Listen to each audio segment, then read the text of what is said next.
Okay, they've got me mic'd up. If I start screaming, let me know here. My name is Jake Gilbert. I'm the head football coach at Westfield High School in Westfield, Indiana. That's just north of Indianapolis, kind of a suburb of a suburb. Appreciate you being here so much. Obviously, this is a big conference to have this many people here to see me at 9 a.m. But, thank you for coming. We're going to talk a little bit about pressure in the passer. The reason I chose this, we had won 18 out of 21, I think, and kind of had it rolling, and won a state championship, and then had some bad injuries and kind of a gap year for us. But one thing that I didn't think we did as well was get after the passer. That's something I think was a strength of ours. But down the stretch this year, we lost a few games in a row, and I looked for something. If I was going to speak, what can we improve? So I wanted to kind of analyze a few things and think about how can we hit the quarterback a little more often, and that's why I chose the topic I chose. I have coached youth football and created youth football leagues, and still in our city today, I'm kind of K through 12, so I'm very in tune with the youth. I've got 3 football playing sons. So I kind of feel like I know how to coach youth football. Very involved in the middle school. Like I said, I've got a couple boys at that level right now, and I'm over those programs in our city. And then obviously I'm a head high school coach. I've coached at a small rural school of about 700 kids. I've coached at the biggest school in the state, which now has close to 5,000 kids in the city. More of an inner city environment, 90% free and reduced lunch. And now I coach in suburbia. I've coached at the college level and was a college defensive coordinator at a very successful school for several years. So I kind of feel like my football experience has crossed the gamut. And I love the game and everything it did for me, and continues to do for young men. So I do think I can relate to a lot of coaches because I've kind of been there at several stops. So ask questions. And if you want to, even at the end, ask something a little more specific to your situation, I'm here to help you. So I'd love to do that. I'll pass out, my special assistant right here, Braylon Logan, will pass out business cards at the end. If anybody wants my contact information, I'll share anything and everything with you for free. So video, you can come see us, this presentation, anything you want, we want to help you out. Okay, why is it important to pressure the quarterback? Some things that you can get from pressuring the quarterback, or you can create takeaways, obviously. I know at our school, we have won on an 85% clip if we win the turnover battle. Consequently, we are a smaller school. We have about 2,100 kids, but we are smaller than the teams we play in and out. If we lose the takeaway battle, we generally lose the football game. So that's very important to us. Well, I think one easy way to get interceptions is to hit the kid that's throwing the football. And so we try to make sure that we pressure the quarterback the best we can, and that's the number one reason that we decide to do anything schematically, okay, is how can we win the turnover battle, because that's won football games for us. All right, it limits explosive plays if you can pressure the quarterback. Now, that's kind of a double-edged sword. I'm sure an offensive guy would say, well, hey, if you're going to blitz us all day, we're going to lose some battles, but we're going to get some big-time plays too, and I would agree with that. But I also know that if you can create pressure with the front 4 and drop 7, that seems to be the only way you can limit the points that the New England Patriots score. So that's pressuring the quarterback too. So this isn't just a blitz talk, right? That's certainly one way to pressure the quarterback. But there's also ways I think you can still pressure and play coverage. There's some ways you can pressure and not give up the big play. There's some ways you can pressure and force hot throws on 3rd and long to make them throw short, right, and come up and tackle. So I think all of that is part of a pressure concept, idea, and package. It doesn't all have to be man blitz where it's just your guy versus their guy. We try to stay out of those situations. You can obviously create negative plays, which are huge, and kill drives and stop offenses the best they can. You can attack the key to their whole offense. A lot of times that's going to be the best player they have. If it's not the best player they have, he's usually in the top few, and if he's not in the top few, you're probably going to beat him anyway. So if that's the key to their offense, putting pressure on that kid, that's great. Sometimes it can limit what they can do. If you're great at pressuring and they want to be able to throw the ball down the field, That's important. In the last couple of years in our league, we've seen quarterbacks going to Clemson, quarterbacks going to Michigan. So we see some guys that can do it. And I would tell you that I feel like quarterback play has gotten better. I've over the last 20 years as a coach, I've seen some great quarterbacks. But in the beginning, I remember just with our own teams, when I first became a head coach, we were hoping to make sure we completed 50%. So in today's football, that gets you on the bench real quick, right? If you're not completing at least 60%, you're probably not a very good quarterback. So as quarterbacks have developed and the passing game has developed, we need to limit what they're trying to do. So I would love to go against teams that are practicing 4-vert and smash all day long and really trying to throw the ball down the field, but then us take that away from them if we can get to the kid and not allow him to hold it that long. And then I think rhythm's an important concept. I feel like more and more offenses are rhythm offenses. And if they're in that mode and in that rhythm, they'll kill you. That's what I felt kind of like, that was my criticism of our team this past year. I didn't think we were disrupting what they wanted to do. Sometimes, you say, well, we're going to take away this player. And if they're going to win, then they'll beat us with that guy, and we can live with that, okay? Well, if their whole thing is to be on, rhythm and tempo and this and that, well, sometimes pressure can disrupt their entire tempo. A negative play here and there, you're in the face of the quarterback making that guy uncomfortable. Just rhythm. But, they practice so many times to be able to get there and do this that even just the mere part of get there and have to do this can be important and effective.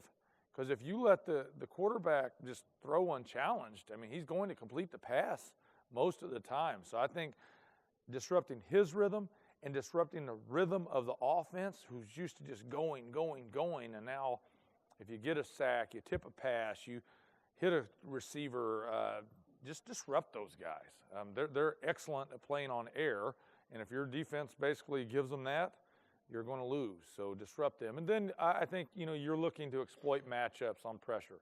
You as a team may not be better than them as a team. Where can I find a way to where we have a player who is better than that one player, and maybe we can pressure the quarterback? So matchups are a key part of this. All right, when you put in your pressure package, just make sure you're intentional about this. That's all I really have here. How are you going to teach it? Don't just say, yeah, we need to get out of the quarterback, we need to send pressure. If it's important, then make sure you've devoted enough time in your plan for how you're going to teach this thing. Whether it be quizzes, film, cut-ups, walkthroughs, pre-practice. I'm not going to get into that too awful much, but just make sure you're clear on your plan and not just hoping that it happens. We have to hit the quarterback. Okay, next. How are we going to practice it? How much time are we going to devote to it? If it's that important, like goal line. Goal line's important. We've been really good at goal line. That happens, though, very few snaps on the season, to be honest with you. Did you spend the same amount of time in your goal line plan as you did your pressure package plan? Because if so, that's not very good coaching, just to be honest. Because third and medium, second and long, third and long, throwing the ball, like that happens constantly in football. Goal line? A little bit, okay? So make sure that you as a staff have devoted ample time to just know how will we pressure the quarterback this year. How to practice, reads. How can you know that a pass is coming? If you can't know until the ball is snapped, how can you diagnose it quickly? What's your plan for that from film study for how you teach your kids? Not only as a D lineman, but as a linebacker. One thing I would say about this, we play in a team where we've got a lot of, I'm like every clinic speaker, right? Like, well, we don't have very many good players. We have some pretty good players. But again, we are, 2/3 the size of most of the schools we play. So we certainly are not, we've had, in the history of our school, we've had 3 Division I signees. A receiver, a D lineman, and a kicker. So, and that's who we are compared to who we play. The biggest team in our sectional 2 years ago had a front four that all was Division I, right? So that was more than the history of our school overall. So we generally better do things right.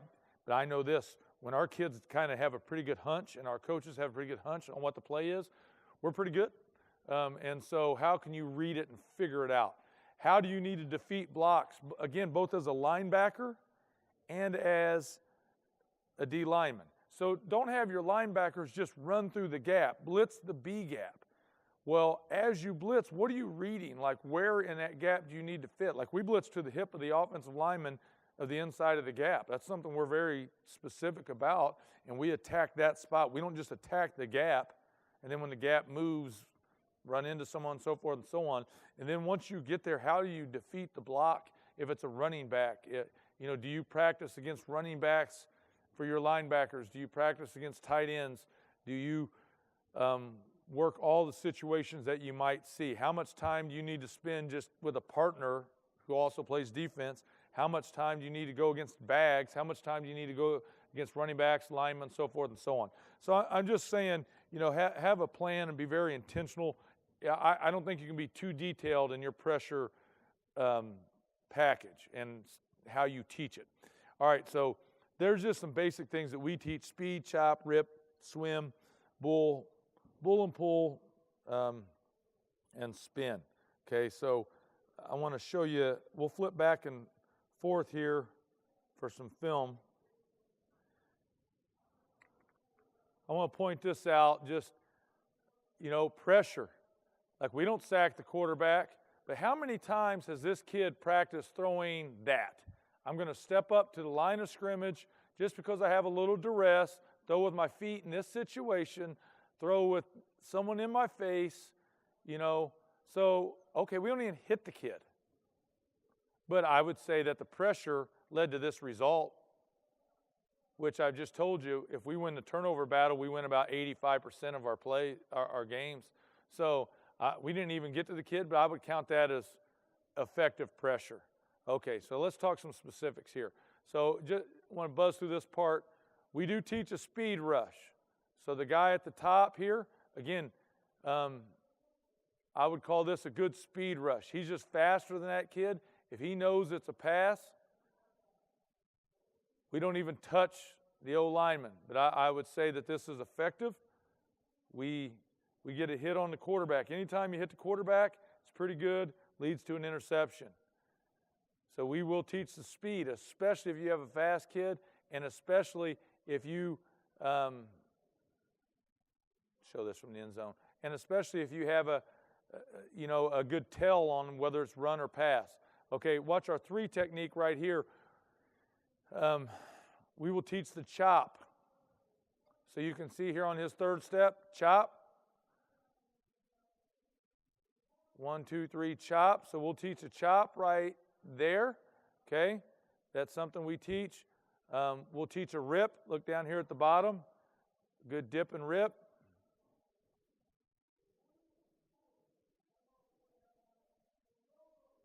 Again at the top. The rip is a move I think everyone has to have. I feel like it's probably the most effective one.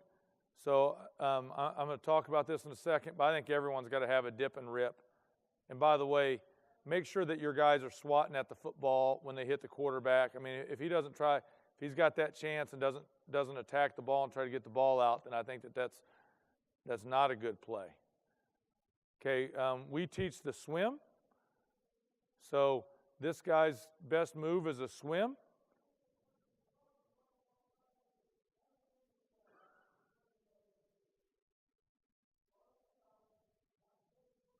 So again, here's a swim by a kid on the inside.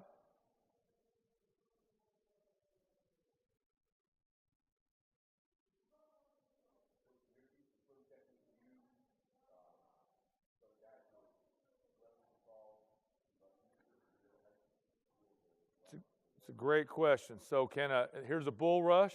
Coach, I'm going to come right back to that in 1 second. So here's a great bull rush by a kid just dominating the center.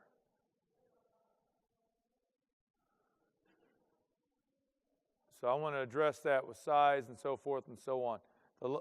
And this would be last couple here, just like a push-pull or a bull and pull by a kid here. And I'll answer this question. I mean, can smaller guys do a bull rush or a bull and pull? So as this loads here, I believe that kids can do what they can do. We, in the off season, we teach all the moves. But then during season, I used to play defensive line. I felt like I had 3 moves that I could do. So I believe that everyone's move should include a rip, and everyone should be taught how to do all of them. But at the same token, they should really do what they should do.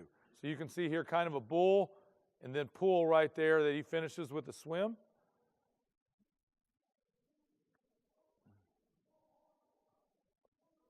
And then, I don't want to force a square peg into a round hole. If a guy's not good at a move, I don't have him really practice that move or use that move. We want to be effective pass rushers, so I don't want to spend a lot of time doing something that's going to be ineffective for a kid. So this would be an example of a bull and pull. It would be great if the Wi-Fi was a little better here. So you can see bull, and then he pulls him down for the swim over. And then the last one here is just a spin move by my man here. We will allow our kids to spin. I know a lot of coaches don't like to spin, but you can see here we'll spin when we come back to the quarterback. We'll also spin when at the line of scrimmage if we feel like we can get an overset or something like that. Okay. So to address that question, Coach, Pete, you want to stand up for me real fast? So, I think I used to feel like, short guys can't swim, small guys can't bull rush. Then I'm an Indianapolis Colts fan. When I watched small guys like Freeney and Mathis bull rush, I was like, wow, they're really powerful. But then I really thought, you know what? Their bull rush is effective because their speed rush is incredible. And so guys are sitting back so far that then they can also be good bull rushers. And so, again, we teach it all, but then in the season, I don't say, okay, we're all going to work the swim right now. No, we're going to work what you're good at in season. Out of season, we teach it all. In season, what are your moves? They need to know, and you need to have a plan as a rusher. What am I going to use here? Maybe I am going to cut inside. Maybe I am going to use a swim or a rip or whatever. So, again, I believe that we kind of teach this concept. Now, I would, we stop the run first. So a lot of times our inside hand is down, and we're getting off to the targets. And if we diagnose pass, we'll hit a move. But if we know it's a pass, a lot of times our move is on the 3rd step. So I would challenge you to think about some things like this. His set, the situation, whatever.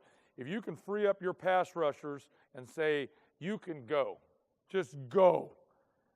I played D-line, and I think it's liberating to know, wait a second, what if it's a down read and they run a trap?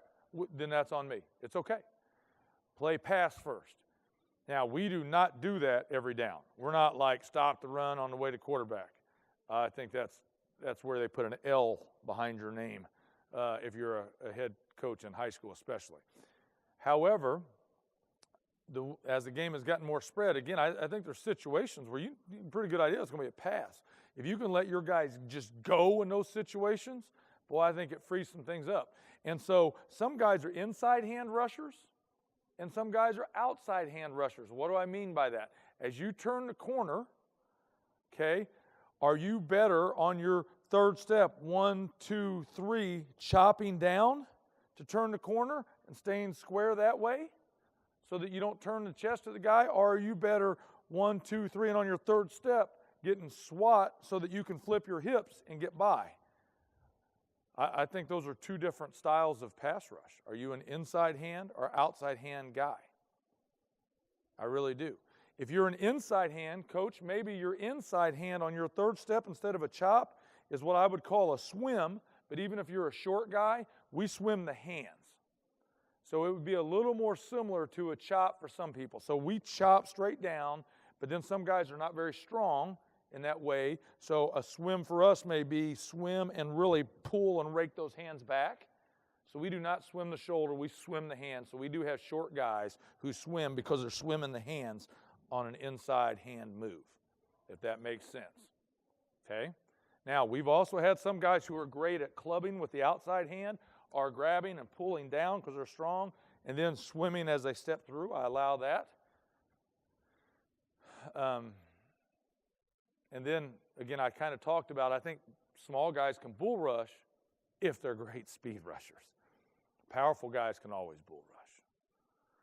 So conceptually, I think I would explore a little bit, are your guys more inside hand on the third step to help them turn that corner, or are they better off at hopping outside a little bit and doing this? One thing that's not good is immediately turning your shoulders to a guy.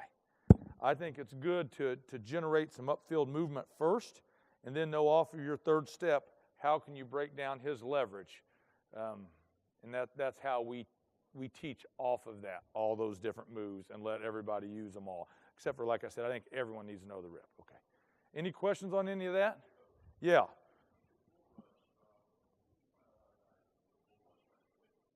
Yeah. Sure.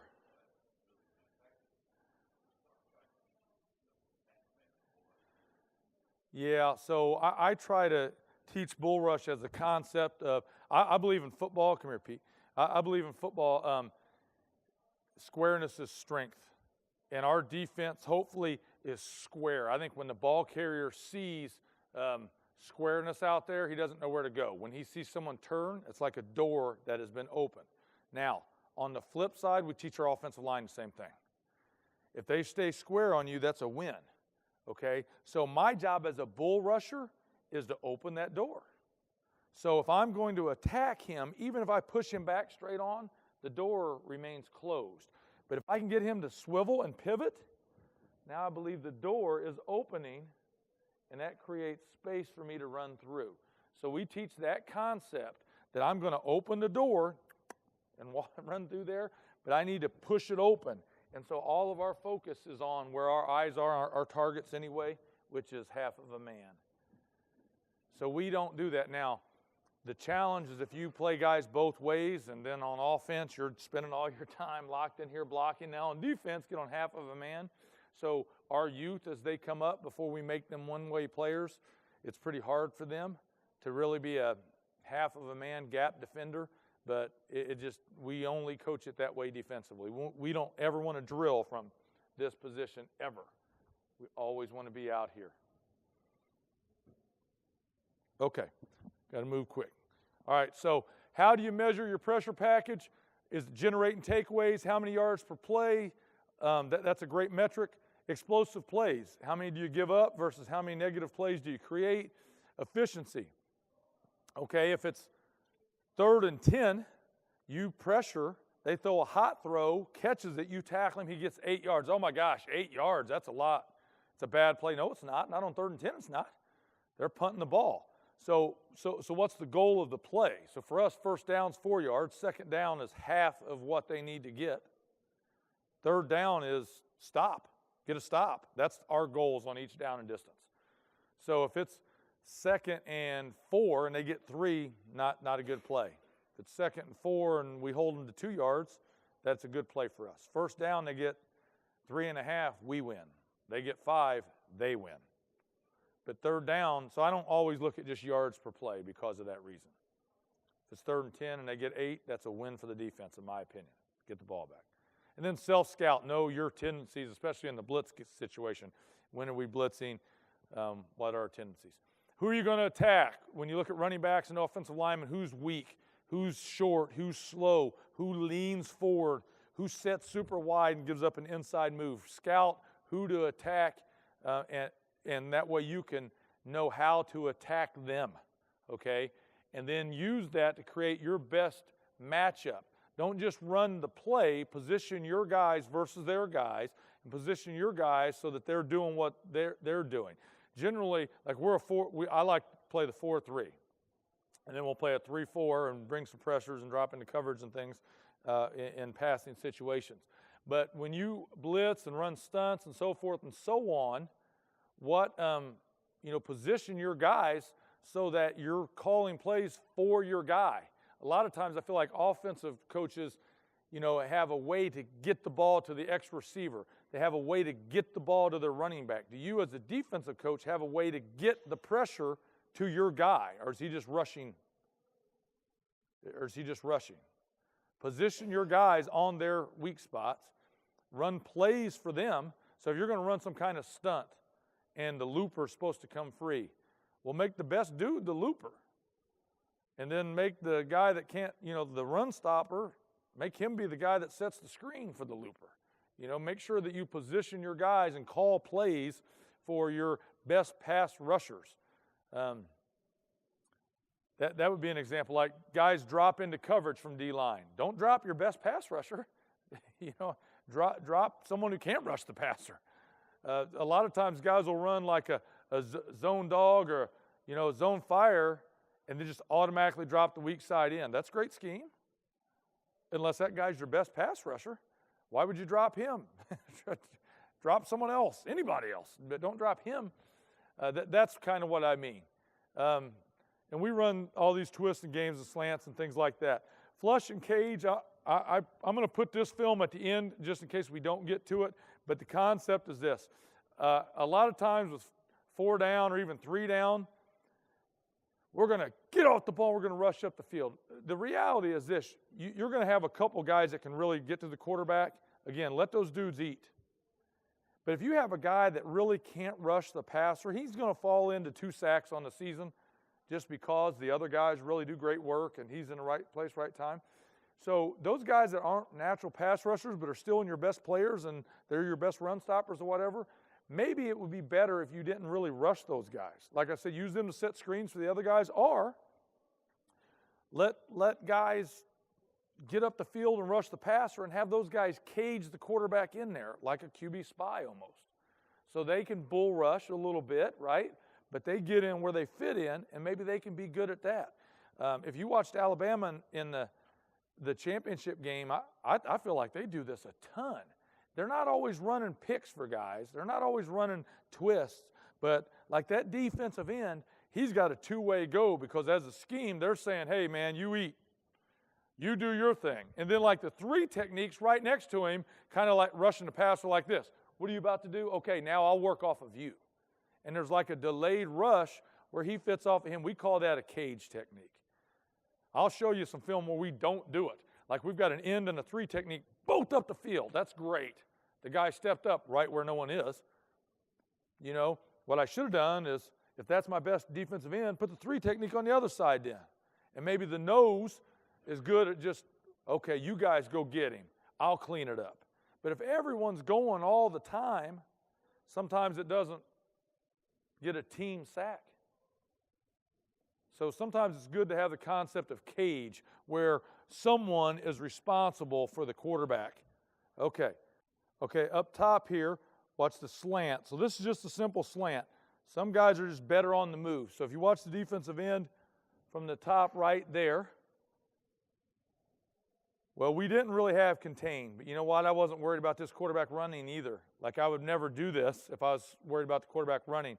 The guy who's coming for contain is this nose guard wrapping around late right here. But the pressure leads to a pick. Okay, so sometimes just having a guy on the move is the right thing to do. Again, slant down here at the bottom. I like our guys to move. When I play D-line, I like to move. So sometimes just a simple slant, is effective. This guy over here has worked his whole life, this offensive tackle, on pass, setting outside. Well, we let our guys go inside, but then there's times we don't. But then sometimes on the slant, it just really helps us because he's being direct. He's not fooling around at the line of scrimmage. That guy sets outside, and we're better athletically, and we just slant in, and that helps sometimes, just being intentional about it. Okay. Here's just a simple tackle nose twist inside. Again, trying to free a guy up. So a slant with a twist inside. Everybody runs that. Okay, I'm not going to spend a ton of time on this. Got better coaching points and some other film to show. Here it is out of a three-man front.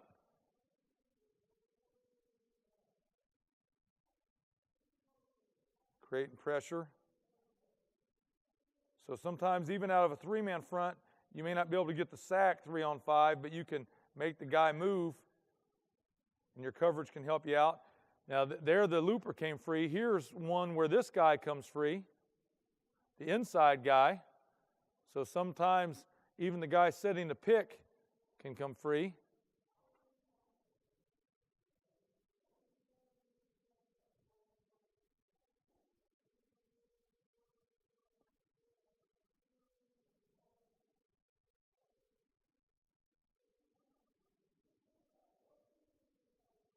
Now here it is the other way, where we're bringing the looper to the inside instead of the outside of a three-man front. And that's a good athlete coming right up the middle.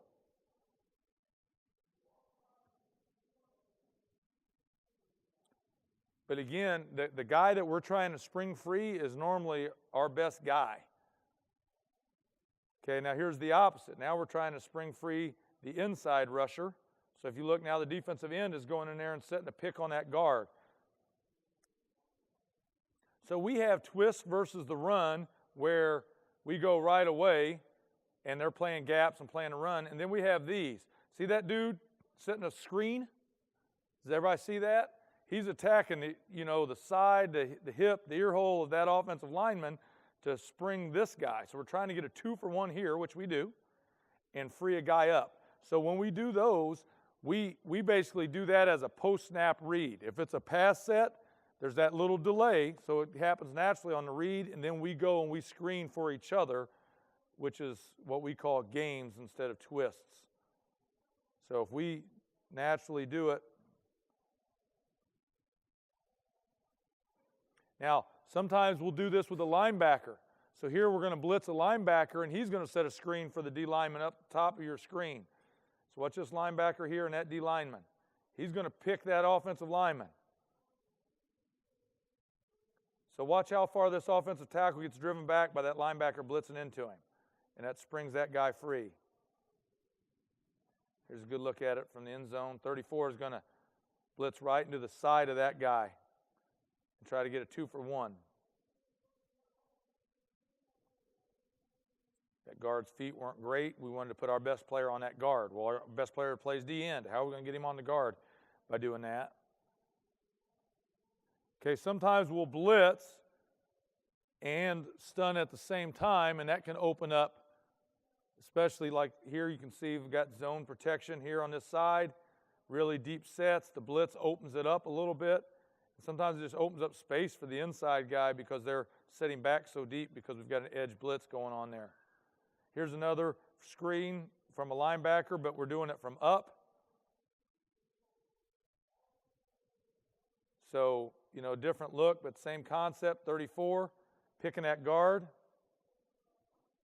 Watch how good of a job 34 does there. He is clearly screening that guy to get 47 free. Does everybody see that?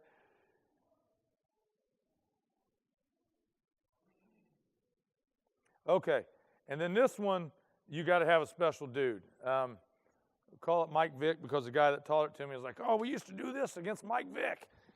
He, the NFL coach, and he's like, Robert Mathis could chase him down from the backside. I'm like, Coach, we don't have Robert Mathis.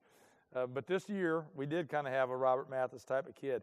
And so if you collapse this edge and you know that quarterback is going to roll out, especially to his dominant hand, if you've got a backside guy that can run like this, this was the reason we were pretty good this year. This guy could get after it.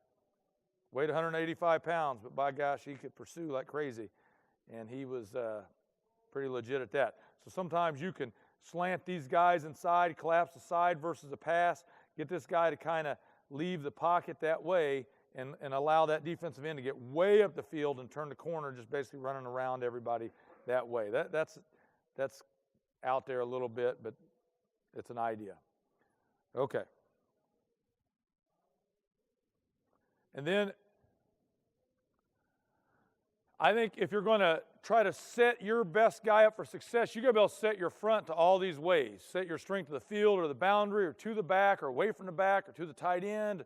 away from tight end to the passing strength, away from passing strength. You've got to have enough flexibility in your scheme to be able to position your players.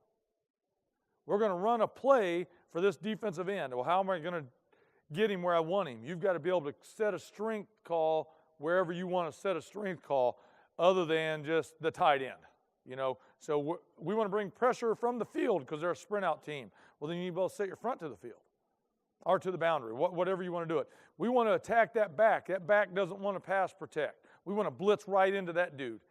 Great. How do you set your front? To the back versus away from the back. So I think you've got to be able to set your front to all these ways so that you can be intentional in how you attack them.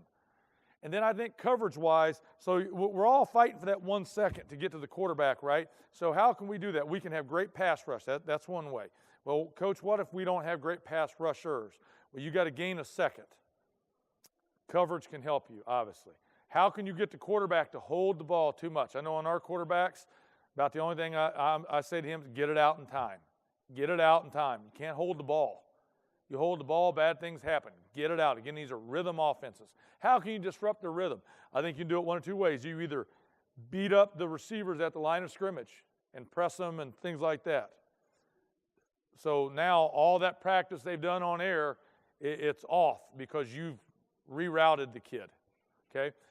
If that's not your thing, then I think you've got to be a great disguise team. You've got to be able to show too high and roll down. You got to be able to show something and show something else, bail at the line of scrimmage, whatever it is. So I think you got to have one of the two. Now, if you're going to do the disguise and confuse the quarterback, then that means you got to have a myriad of coverages, and you've got to be willing to be pretty multiple in the back end. Okay, we are very multiple, but I mix and match a lot. Tell the corner, oh, you're just playing cover 2. But the linebackers are doing something different. Our linebackers, oh, you're just playing cover 3, but the secondary is doing something different. So we do enough mixing and matching where we can bring lots of pressures and play a lot of different coverages. I know when I was a college coach and zone blitz was all the rage, our quarterbacks were taught like this. Oh, you see the blitz? Turn and throw the hitch to the single receiver every time. Well, I don't want to give that up, you know. We're going to give that up some. But if they're hurting us with that, I want to be able to play man or play cover 2 or whatever. So we have all these options, 3 deep, 3 under. We can rotate all the different ways at safety, show a 2-high shell. We can play cover 2 up top and 4 underneath. We can play cover 3 and only drop 2. Send 6 but still stay in zone. We can send 6 and play cover 0, or we can play man free. I think you need to have a diverse coverage selection if you're going to try to confuse the kid to get him to hold the ball 1 second. And then you've got to have flexibility in your scheme so that when they motion, it doesn't screw you up. You got to be able to switch who you're dropping. We talked about that. Can't always drop your defensive end if he's your best guy. Coverage, you know, you may want one coverage versus one formation and one versus another. You want to, you know, don't let them get you out of what you want to do. They're going to start and empty. We're going to check to cover 2, then they're going to motion back in. Shoot, we would have blitzed him had we known that. I mean, you got to have flexibility in your scheme to counter their flexibility. And then whoever you have in the game, well, and, you know, 4-man front, 3-man front. I mean, I play defensive line. That's where we put, that's the end of the line on thinking for us. What I mean by that is if a kid's just not real bright, it's like, hey, you're going to the defensive line. If you can't make it there, then by gosh, you're going to film next week. So you know, I think the simpler you can keep it for linemen, I'm in their camp. If a guy doesn't know the blitz when his number's called, then that's a problem. The D-line, they don't know the difference between all these different blitzes. Just make it easy for them, and conceptually we try to do that. All right, so some simple blitz concepts. You know, you can blitz one guy. You have a guy who's a great blitzer. When I coached small football, we had a good middle linebacker. Anytime they ran the ball, he made the tackle eventually. But if I blitzed him, maybe he wouldn't make the tackle. But if I knew it was a pass, when I blitzed him, he'd get to the quarterback most of the time. We had one player, so I blitzed that kid when I thought it was a pass. You know, edge pressure, I like edge pressure. I think it's safe, but can be effective. 2 off the same edge is good, especially against slide pro. 2 up the middle, make them prove it. Overload the middle. Read blitzes to get the matchup you want. Let's say it's not so much I want this kid to blitz. I want to blitz that running back. Wherever he lines up, I don't care. We want to blitz that kid. Sometimes you have to have some reads. overloads where you're willing to say if it's a run, we're probably hosed if they run it to that side. But we're bringing more guys than they have on this side, and I don't want to play cover zero, so we're going to overload it so we can stay in zone. But we're pretty sure it's a pass. I think you got to be willing to do that sometimes, and then zero blitz where you're just outnumbering them and playing man, and you're going to win. Okay, so some simple concepts here. Edge pressure, one blitzer off the edge. We make sure our guys on the D-line know no matter what the front is, 3-man front, 4-man front. If you're the defensive end, I don't care if you're in a 4-eye, a 5, a 6, a 9. It doesn't matter. If we call this play, so we have categories. Let's say if edge pressures were cities for us. If I call Seattle, you know you're in the B gap no matter what. If I call Las Vegas, you're in the B gap. I call Indianapolis, you're in the B gap. I call Orlando, you're in the B gap. They don't need to know what all those mean. Just know get down in the B gap. So when we say blitz side, B gap read. Pete, come here, please. I think this is something everyone should put in.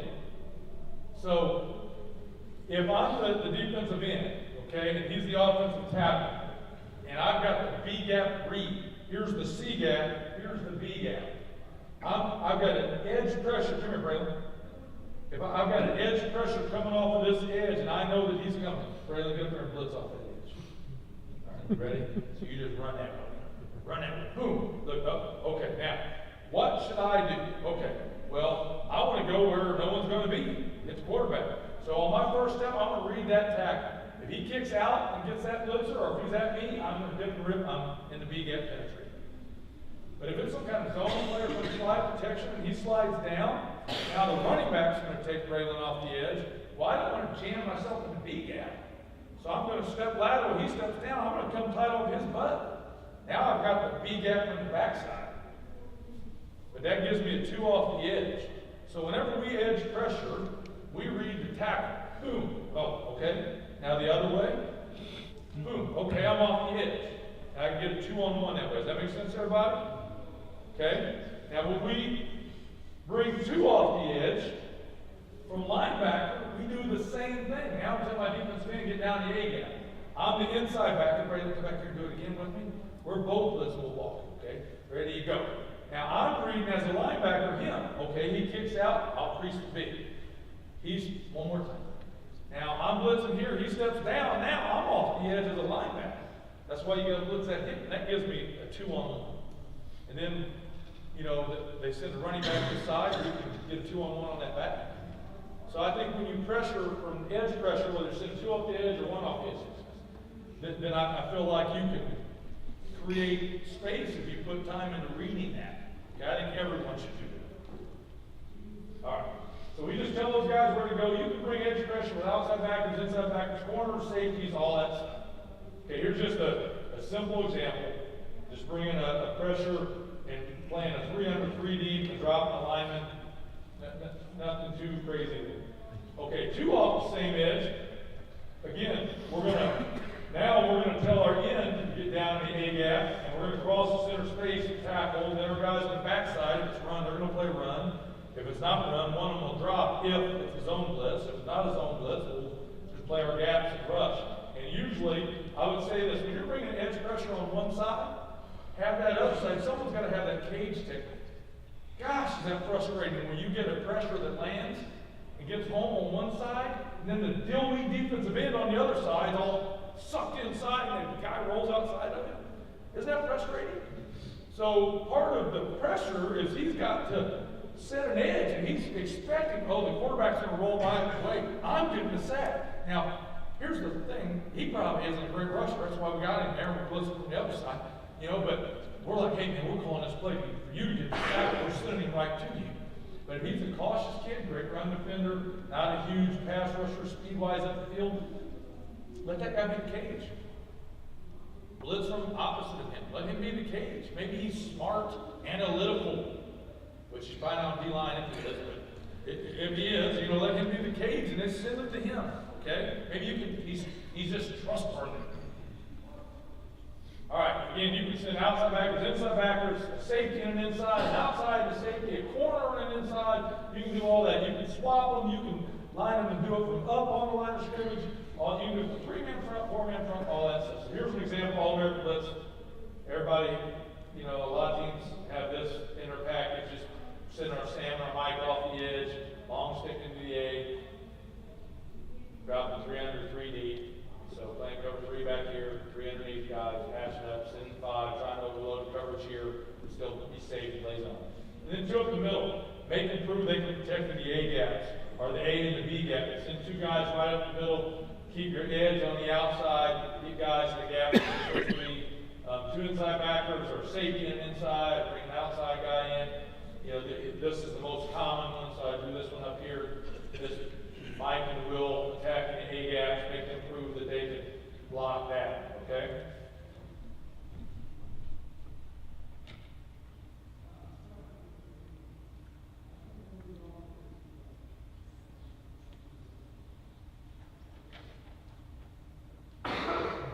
Okay, this is just a single blitz where we're doing a read, and this guy's the blitzer because the back's on his side, and we just think he's a good blitzer.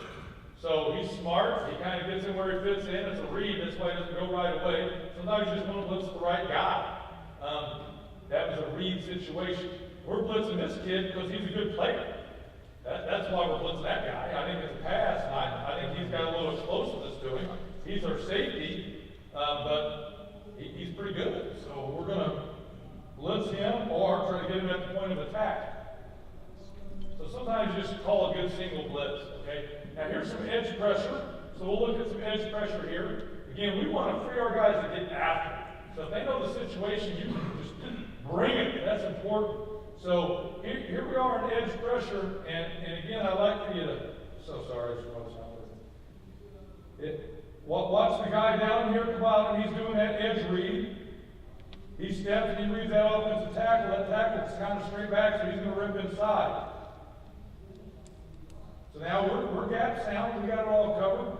A lot of times these teams, that they can't, these 10 personnel teams, they struggle with edge pressure off of both edges. So, you know, you could get an odd front, still play zone. You could bring 2 to the inside, play cover 0. Great against like a half roll type of team. Again, pressure from the backside. Coach, I saw in that last one that you got a guy out in coverage, he was blitzing on coverage, so they were your backers. He was man on the back and the back block, so he went. Okay. So in that situation, we were man underneath, and we allow our guys to blitz if their guy blocked. Whether they be a tight end, wing, running back, whatever. Okay, if you can get a free hit on the quarterback, take it. Now this is cover 0 for us, so we're willing to do that here. So someone's going to come free, but you know, we will trade some of these type of hits for that coverage. Sometimes it's worth it to hit the kid early, and that'll affect the game. And then later on, so now we're doing the same kind of thing, but now we're playing zone. So if you look here, this is cover 2.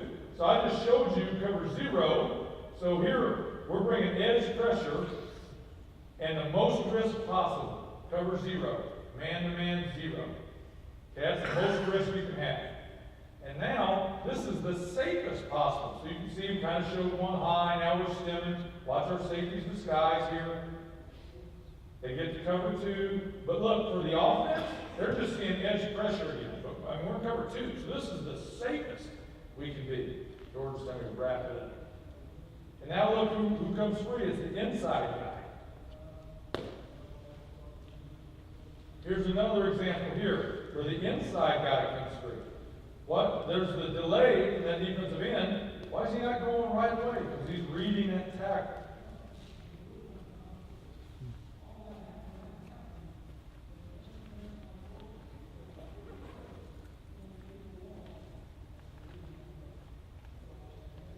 Okay, edge pressure straight versus sprint out.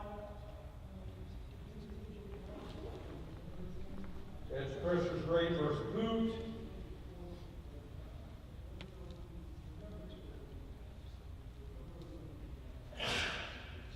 Sorry. George's not in a hurry, so I'm in a hurry.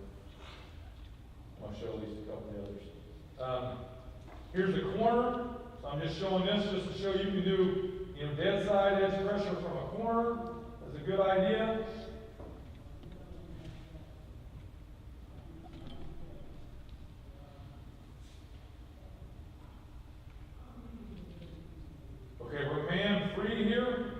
team punts from empty, so we just go man free, bring edge pressure. You know, they do this, they may punt the ball, they may go for it, you don't know. Found the weakness that we can get a free edge pressure, play man free, have our punt returner essentially be the free safety, get a free hit on the quarterback. That's another way, just man free for edge pressure. Okay, now just a couple here or two off the same edge. So we're blitzing up the top of the screen. You can see both linebackers coming. And you can see here, again, there's a little delay by that linebacker, but he reads the right area. Okay, so if you watch, here's that, like what we were just talking about, the tackle read. So if he steps down, and he's going to stay outside of it. So 34 is going to read that tackle, and we blitz to that hip. So you see how he moves down with that hip? So this may look a little awkward, but he's blitzing to that hip. That's what I want, because I want him inside of this guy. So that's a middle guard, not a running back, but essentially that's what they're doing to block edge pressure from 22. So now we've got a 2-on-1 this way, because he, instead of jamming himself down in that moving B gap, he comes off the edge. Now here's one where we do it wrong. So see how we got two guys outside here? So it works out that if you can see, this guy, number 10, doesn't blitz the hip. If he blitzed the hip, he would have been right here. He would have been able to get inside of that guy that he's outside of. So, you know, I think putting some energy into that is well worth it. Here's this 3 under 3 deep. I just put this on here because it's from a stack. Okay, we don't run a lot of stack, but you can still bring an inside and an outside and get the quarterback. Bring two off the edge of the stack. Here's a corner blitz and bring an inside backer and a corner from the top. Showing that as an example. 3, 4. Okay, now interior pressure, last one. 2 from the inside.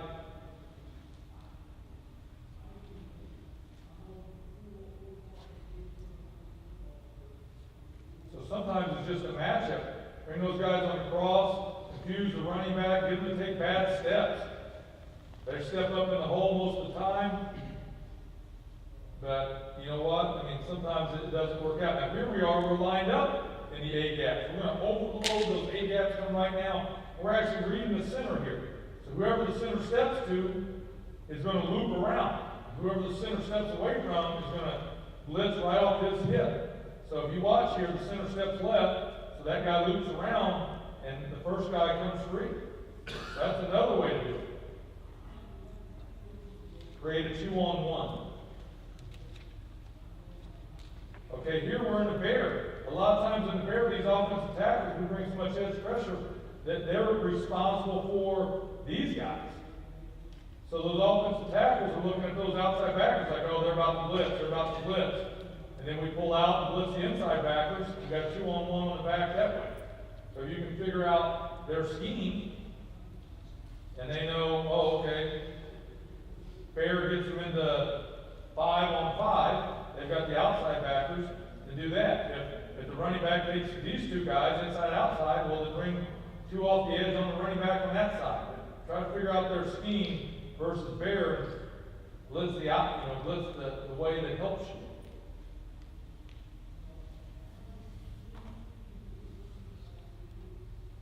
This is just an overload in the middle where, again, we're sitting right up the gut and occupying the center with the nose guard. So the nose here, his only job is to take the center, really.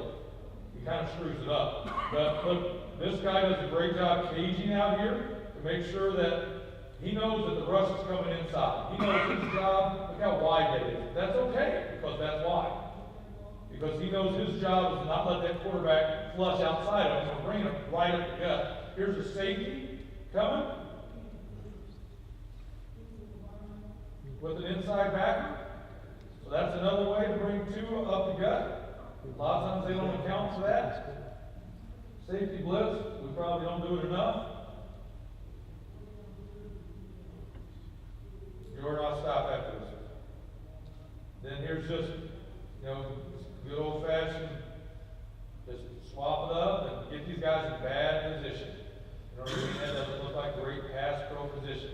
And you got a good linebacker, force them to lock in space. Oh, and then over, I guess you got to do more. So the film I didn't get to was just like showing where we did it wrong and guys got out of the pocket or stepped up on us. And then when we did it right, guys caged that guy in. That's something we're really working on now. I would encourage you to explore that concept if you think it helps you. We had some ideas about it, and when I watched Alabama rush the pass, I was like, shoot, there it is, right there. These guys do it a ton. So overload here, all we're doing is we're bringing 4 to this side. There's A to B and the C gap. We're going to bring 4 guys. We take our defensive end straight into their offensive tackle, and he's got to read, and he's going to get in where he fits in. So we have one more, then they can block. They got to turn somebody loose. They turn the edge loose most of the time, which is what happens here. So, we're playing zone behind that. We're pretty sure it's a pass. We're willing to overload on one side. If they ran it to the other side, we're going to get gashed. We know that. Same thing here. We're bringing 4 to a side and keeping them on that side and still playing zone behind because, again, we're, it's 3rd and 11. They're 10 personnel. I mean, pretty good idea to pass. So we're, especially if you don't have a great scrambler to step up in that opposite. Okay, Braylon, you want to get out in the middle here and hand out those cards for me? So Braylon's got my business cards. If you guys have any questions, you can contact me. I can send you any film or presentations. If you want one of those, if you raise your hand, Vee will be around to give that to you, or you can come up and ask me directly, but I got to get off the stage. Thank you so much for listening. I hope you got something out of that. Sorry the film was so slow.